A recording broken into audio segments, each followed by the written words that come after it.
Hello my dear student, today we are talking about this friction problem. Problem में क्या दे रखा है यहाँ पर, assuming the block mass m2 to moving downward. ये जो मास m2 है डाउनवर्ड में जा रहा है, ठीक है, and m1 is moving upward, m1 upward direction में जा रहा है, ठीक है। On the given incline plane coefficient of friction mu, find the acceleration of two blocks. इन दोनों ब्लॉक्स का यहाँ पर एक्सेलरेशन क्या है वो अपन को फाइंड करना है। 100% मैं गारंटी के साथ बोलता हूँ, पूरा वीडियो जरूर देखना, आपको प्रॉब्लम जरूर समझ में आएगी। देखो, सबसे पहले अपन यहाँ पर बात करें, इसका अपन को एक्सेलरेशन इस डायरेक्शन में दे रखा है कि डाउनवर्ड में ही जा रहा है। अपन एज्यूम कर लेते हैं इसका एक्सेलरेशन डाउनवर्ड में क्या है, a2 है। इसका मैंने एज्यूम कर लिया a1 है, एज्यूम कर लिया मैंने, ठीक है। अब ब्लॉक सिंपली क्या है, स्ट्रिंग से कनेक्टेड है।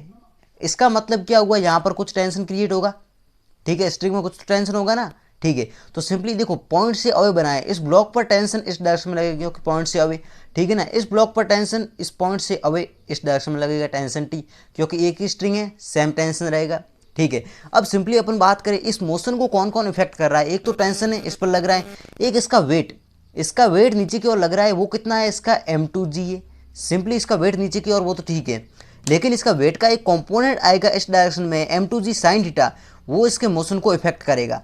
तो यहाँ पर सिंपली मैं एक कंपोनेंट दे रहा हूँ इस डायरेक्शन में वेट का, m2g साइन थीटा की वैल्यू बीटा है, तो वैल्यू पुट कर दिया अपन ने, ठीक है। अभी आ गया। अब अपन सिंपली बात करें तो यहाँ पर देखो, अपन को कोएफिशिएंट ऑफ फ्रिक्शन भी दे रखा है म्यू, इसका मतलब फ्रिक्शन लगेगा। तो देखो, मेरे को पता है कि ये ब्लॉक डाउनवर्ड में आ रहा है, गिवन है, ठीक है। तो जैसे ही डाउनवर्ड में आएगा तो फ्रिक्शन इसका अपोज करेगा। फ्रिक्शन क्या करेगा, इसको रोकने की कोशिश करेगा कि भैया नीचे मत जा, तो फ्रिक्शन अपवर्ड डायरेक्शन में लगेगा।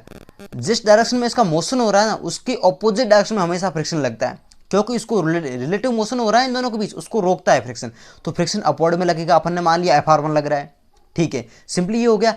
अब अपन बात करें इस ब्लॉक की, तो इस ब्लॉक की देखो सिंपली क्या होगा, इस ब्लॉक पर मुझे पता है डाउनवर्ड में इसका एक वेट लगेगा नीचे की ओर, m1g, ठीक है। इसका वेट नीचे की ओर लग रहा है, कोई प्रॉब्लम नहीं है। अब इसके मोशन को कौन कौन इफेक्ट करेगा, एक तो इसका टेंशन मोशन को इफेक्ट करेगा, क्योंकि इसको मेरे को पता है कि मोशन केवल वेज के इसके पैरेलल होगा इस डायरेक्शन में, ठीक है ना। और इसके यहाँ पर देखो, एक वेट का जो कंपोनेंट इस डायरेक्शन में आएगा वो उसके मोशन को इफेक्ट करेगा, ठीक है। तो सिंपली कंपोनेंट क्या आएगा इसका, m1g साइन थीटा, थीटा की वैल्यू यहाँ पर क्या है, एल्फा है, तो साइन एल्फा हो जाएगा सिंपली, ठीक है। अब देखो यहाँ पर देखो, ये अपवर्ड डायरेक्शन में जा रहा है, तो फ्रिक्शन क्या करेगा, फ्रिक्शन बोल रहा है भाई ऊपर मत जा, डाउनवर्ड वापस आ। इसका मतलब फ्रिक्शन क्या करेगा, डाउनवर्ड में लगेगा। वो FR2 को अपन एज्यूम कर लेते हैं, डाउनवर्ड में लगेगा। क्यों लगेगा, क्योंकि फ्रिक्शन देखो, मोशन जिस डायरेक्शन में हुआ उसके ऑपोजिट डायरेक्शन में हमेशा फ्रिक्शन लगता है, ठीक है। तो ऑपोजिट मैंने बना लिया, ठीक है, कोई प्रॉब्लम नहीं है। आई थिंक मैंने आपको यहाँ पर ये बता दिया, आई थिंक ये समझ में आ गया होगा। अब देखो अपन क्या करें, सिंपली इक्वेशन लिखेंगे। किस तरह से लिखें, तो देखो आपको दो मेथड बताऊंगा यहाँ पर किस तरह से सॉल्व कर सकते हैं। एक तो मेथड ये होता है कि आप देखो दोनों का फ्री बॉडी डायग्राम बना दिया, और दोनों में आप क्या करो, जो भी फोर्सेज हैं सारे इंक्लूड करके यहाँ पर लिख दो इक्वेशन। अब देखो यहाँ पर सिंपली इसका मोशन इस डायरेक्शन में हो रहा है, तो मैं इक्वेशन किस हिसाब से लिखूंगा, इसका डाउनवर्ड में एक्सेलरेशन, इसका मतलब क्या हुआ, ये वाला फोर्स ज्यादा है m2g साइन बीटा, ठीक है, ये वाला फोर्स ज्यादा है, तभी तो ये डाउनवर्ड में जा रहा है ब्लॉक, ठीक है। तो अब देखो यहाँ पर इक्वेशन लिख रहा हूँ मैं, सिंपली एक इक्वेशन आएगी मेरा m2g साइन बीटा, ये डाउन में एक ही फोर्स है इस पर, बाकी सब अपवर्ड में, तो फ्रिक्शन माइनस कर देंगे, फ्रिक्शन को माइनस टेंशन, क्योंकि टेंशन और फ्रिक्शन अपवर्ड में लग रहा है, क्योंकि एक्सेलरेशन इसका डाउन में, इसलिए net force equal to mass, इसका मास क्या है, मास m2 दे रखा है, इसलिए m2 एक्सेलरेशन अपन एज्यूम किया a2 है, a2 हो जाएगा। फर्स्ट इक्वेशन आ गई मेरे पास, ठीक है। अब अपन बात करें सिंपली इसकी, इस ब्लॉक को मैं एक इक्वेशन किस तरह से लिख सकता हूँ, मेरे को पता है कि इसका एक्सेलरेशन अपवर्ड डायरेक्शन में, जब अपवर्ड डायरेक्शन में इसका मतलब टेंशन ज़्यादा लग रहा है, ये अपवर्ड वाला जो भी फोर्स है वो ज़्यादा है, इसका मतलब टेंशन ज़्यादा है, तभी तो अपवर्ड डायरेक्शन में ब्लॉक जा सकता है, ठीक है। तो सिंपली मैं इक्वेशन लिख रहा हूँ यहाँ पर, टेंशन माइनस का, माइनस क्यों कर रहा हूँ, ये डाउनवर्ड में फोर्सेज लग रहे हैं, m2g साइन एल्फा हो गया, और यहाँ पर फ्रिक्शन हो गया, डाउनवर्ड में लग रहा है, तो इसको माइनस करना होगा, तभी तो मेरा नेट फोर्स आएगा। तो साइन एल्फा माइनस का यहाँ पर फ्रिक्शन FR2 हो गया, net force equal to mass into acceleration, इसका मास m1 है और एक्सेलरेशन अपन ने एज्यूम किया यहाँ पर क्या था, a1, तो m1 a1, simply second equation आ गई मेरे पास, ठीक है। अब मैं बात करूँ यहाँ फ्रिक्शन, तो मेरे को पता है फ्रिक्शन कितना है यहाँ पर, फ्रिक्शन तो मैं सीधा लिख सकता हूँ FR1 है। FR1 क्या हो जाएगा मेरा, सिंपली मेरे को पता है कि यहाँ पर ये जो है ना, इसका नॉर्मल कितना होगा, नॉर्मल मुझे पता है, नॉर्मल होगा m2g cos बीटा, ठीक है ना, क्योंकि इसका mg का जो कंपोनेंट इस डायरेक्शन में आएगा वही तो नॉर्मल क्रिएट करेगा, ठीक है। इसका भी नॉर्मल मैं बोल सकता हूँ, सिंपली इस डायरेक्शन में हो जाएगा, वो कितना हो जाएगा, m1g cos एल्फा, ठीक है ना, नॉर्मल आ गया दोनों का। अब देखो FR1 FR2 फाइंड कर सकते हैं सिंपली। देखिए FR1 फ्रिक्शन क्या हो जाएगा, ये वाला friction mu into mu coefficient of friction अपन को म्यू दे रखा है, ठीक है, म्यू एन नॉर्मल कितना लग रहा है M2G कॉस बीटा, तो यहाँ पर हो जाएगा M2G cos beta. Okay then FR2 की वैल्यू क्या हो जाएगी, यहाँ से हो जाएगी अपन देखो फ्रिक्शन कॉफिशिएंट म्यू ही है यहाँ पर भी, ठीक है, तो FR2 हो जाएगा म्यू M1G कॉस एल्फा हो जाएगा, ये वाला नॉर्मल आ गया, ठीक है। तो FR1 FR2 की वैल्यू आ गई, सिंपली इसमें मैं पुट कर देता हूँ। देखो मैंने सिंपली यहाँ पर क्या किया, फ्रिक्शन की वैल्यू जो भी आई थी ना अपनी यहाँ पर FR1 FR2 मैंने पुट कर दी, यहाँ पर फ्रिक्शन की वैल्यू पुट कर दी, तो सिंपली अपन के पास रिलेशन आ गया। अब देखो मेरे को फाइंड क्या करना है, A1 और A2 एक्सेलरेशन फाइंड करना है, ठीक है। एक और टेंशन यहाँ पर, एक और वेरिएबल है, एक टेंशन है, एक A1 एक्सेलरेशन, एक A2 एक्सेलरेशन, 3 वेरिएबल है। इक्वेशन 2 ही है मेरे पास, फर्स्ट और सेकंड 2 इक्वेशन है।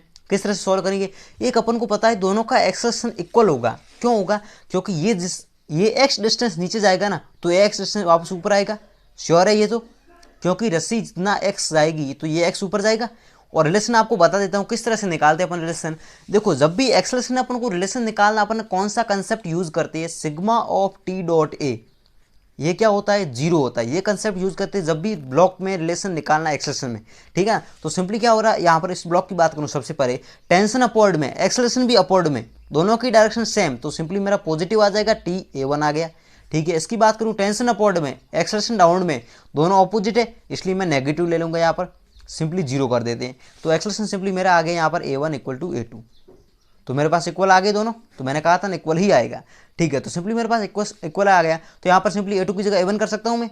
ओके देन यहाँ पर क्या कर रहा हूँ, दोनों को मैं ऐड कर देता हूँ, ऐड करूँगा तो क्या होगा, मेरा सिंपली T कैंसिल आउट हो गया, ठीक है। तो सिंपली मेरे पास आ जाएगा यहाँ पर M2G साइन बीटा माइनस का म्यू M2G कोस बीटा, ठीक है ना, इसमें ऐड किया था मैंने ये वाला, ठीक है। तो माइनस हो जाएगा M1G साइन एल्फा माइनस का म्यू M1G कोस एल्फा, ठीक है ना। इन दोनों को ऐड किया था, यहाँ पर ये कैंसिल आउट हो गया मेरा ये दोनों, और ये सब मैंने टर्म लिख दिया वापस, इक्वल टू क्या है मेरा सिंपली M2 A2 की जगह मैं देखो A2 A1 इक्वल है तो A1 कर देता हूँ, प्लस का M1 A1, ठीक है ना। तो सिंपली क्या A1 कॉमन लेके अपॉन में भेज देता हूँ, तो मेरा सिंपली क्या आ गया यहाँ पर एक्सप्रेशन आ गया, ठीक है। तो आप देख सकते हो यहाँ पर देखो ये वाला है बाइट बीटा है, तो यहाँ पर G कॉमन ले सकता हूँ मैं, ठीक है ना, G कॉमन ले लेता हूँ यहाँ पर, तो सिंपली मेरा M2 साइन बीटा हो गया, ओके, माइनस का हो गया म्यू M2 कोस बीटा, ठीक है। यहाँ पर माइनस हो गया मेरा M1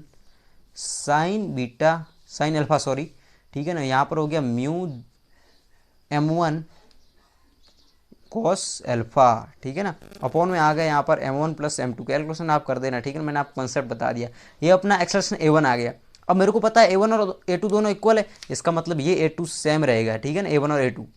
आई थिंक देखो एक और मैं आपको यहाँ पर अदर बताता हूँ, यहाँ पर देखो एक और इसका मेथड है, ठीक है ना, किस तरह से सॉल्व करते हैं, आपको एक और मेथड बताता हूँ। देखिए सिंपली यहाँ पर मैं आपको बताऊँ तो यहाँ पर हो क्या रहा है एक्चुअली में, नेट फोर्स यहाँ पर ये जो पूरा सिस्टम है इसका एक्सेलरेशन दोनों का इक्वल है, मुझे पता है, इस पर अपन नेट फोर्स निकाल लेंगे। नेट फोर्स क्या होता है, यहाँ पर अपन को पता है कि इसका एक तो इसका वेट आ रहा है नीचे की ओर, ठीक है, तो नेट फोर्स इसको यहाँ पर एक्सेलरेट कौन करवा रहा है, एक ही फोर्स है, टी टेंशन तो क्या है यहाँ पर इंटरनल फोर्स है ना, तो सिंपली अपन बोल सकते हैं यहाँ पर टेंशन तो इंटरनल फोर्स है, इसलिए यहाँ पर क्या हुआ, इसका एक यहाँ पर देखो इसको मैं आप है ना इसको ट्रेन की तरह इसको क्या करो सीधा कर दो, इसको यहाँ पर लगी हुई तो मैं इसको सीधा कर देता हूँ, तो मैं सिंपली इसको इस तरह से कर दूंगा, सीधा कर दूंगा, ठीक है ना, पुली से भले ही कनेक्टेड है, मैं सिंपली इसको इस तरह से कनेक्ट कर दिया, ठीक है। अब मैं देख सकता हूँ इसका M1 था, इसका मास M2 था सिंपली, ठीक है। तो इस पर फोर्सेज क्या क्या लग रहे थे मैं लिख देता हूँ, इस पर इस डायरेक्शन में एक फोर्स लग रहा था ये वाला, जो कि था M2G साइन बीटा था मेरा सिंपली, ठीक है ना। इसका फ्रिक्शन इसका बैकवर्ड डायरेक्शन में लग रहा था FR1 था, ठीक है ना। इस पर और कौन कौन से फोर्स, टेंशन मेरे को नहीं लिखना है क्योंकि ये इंटरनल फोर्स है, मैं पूरे इसको सिस्टम ले रहा हूँ, ठीक है ना। और यहाँ पर क्या था, इस पर बैकवर्ड डायरेक्शन में यहाँ पर FR2 लगा था, ठीक है, और इस पर क्या था यहाँ पर इस डायरेक्शन में लगा था एक यहाँ पर M1G साइन एल्फा, ठीक है ना। और इस पर कौन कौन से फोर्स है बता दो, कोई फोर्स नहीं है, ठीक है ना। इसके अलावा इधर इस पर कोई फोर्स नहीं लग रहा है, तो सिंपली मैं यार इक्वेशन कैसे लिखूंगा। अब देखो मेरे को क्या करना है, मेरे को एक्सेलरेशन फाइंड करना है यहाँ पर, ठीक है। तो सिंपली हो क्या रहा है, इस पर नेट फोर्स क्या है इस डायरेक्शन में, क्योंकि यहाँ पर क्या है, यहाँ पर एक्सेलरेशन इस डायरेक्शन में इस सिस्टम का पूरे का, ठीक है ना। तो अपन को net force equal to mass into acceleration करना है, ठीक है। तो सिंपली यहाँ पर नेट फोर्स क्या है, इस डायरेक्शन में कौन कौन सी फोर्स है, एक ही फोर्स है m2g साइन बीटा, ठीक है। तो सिंपली मेरा हो जाएगा m2g साइन बीटा, माइनस करेंगे ये वाले फ्रिक्शन जो भी बैकवर्ड डायरेक्शन में लग रहे हैं, ठीक है। तो सिंपली मैं इसको माइनस कर रहा हूँ सबसे पहले, तो m1g साइन अल्फा हो गया मेरा, माइनस फ्रिक्शन क्या है यहाँ पर म्यू m1g साइन, सॉरी ये कोस है, ठीक है ना, कोस अल्फा, ठीक है ना। फिर यहाँ पर ये फ्रिक्शन है, ठीक है, इसको भी माइनस करना होगा म्यू m2g कोस बीटा, ठीक है ना। Net force equal to mass, total mass क्या पूरे सिस्टम का लेना पड़ेगा क्योंकि पूरे सिस्टम को मैं कंसीडर कर रहा हूँ, तो m1 प्लस m2 हो जाएगा, ठीक है। तो m1 प्लस m2 और एक्सलेशन अपन ने एज्यूम किया था a, ठीक है ना। तो ये सिंपली मेरे अपॉन में आ जाएगा, तो सेम एक्सलेशन आएगा जो अपन ने पहले फाइंड किया था, ठीक है ना। इस तरह से भी अपन कर सकते हैं। आई होप आपको ये कंसेप्ट क्लियर हो गया होगा।